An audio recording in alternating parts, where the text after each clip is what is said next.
मागच्या व्हिडिओमध्ये तुम्ही पाहिलंच असेल, मी नगरला आले होते, त्यामुळे सकाळी साडी घालून अशी तयार झाले होते, कारण आज मला भरायची होती आई आणि मावशीची ओटी. तर त्यांची ओटी तर भरून झालीच होती. अशा प्रकारे तयारी केली होती. मागचा व्हिडिओ तुम्ही पाहिलाच असेल.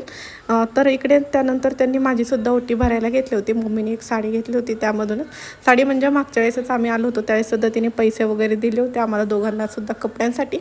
तर मग इकडेच घरातली जी साडी होती म्हटलं चल त्याने ओटीभर, कारण साड्या तर काही घालणं एवढं होत नाही. त्यानंतर मग सर्वांनी जे आहे ते पैसे वगैरे दिले होते साडीसाठी, कारण आपल्या पद्धतीने जे आहे ते आपण साडी घेत असतो.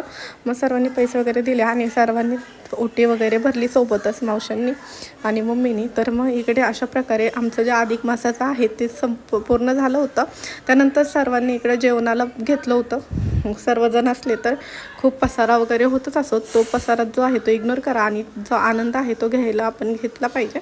तर मग इकडे जे आहे ते भात वगैरे, पुरणपोळीचा स्वयंपाक सर्व होता, कटाची आमटी वगैरे होती. सर्वजण छान असे जेवायला बसले होते. खूप दिवसातून सर्व जे आहे ते एकत्र आले होते. त्यानंतर मग सर्वजण जे आहे ते जायला निघाले, कारण आदल्या दिवशी सर्वजण माझ्यासोबतच मुक्कामाला आले होते. मग सर्व दुपारी जायला निघाले. आणि इकडे मग तुम्ही पाहू शकता आमच्या बाहेर जे आहे लिंबोणीचं झाड, त्याला पहिल्यांदाच लिंबू आलं होतं. तर असा होता आजचा दिवस. कसा वाटला ब्लॉग नक्की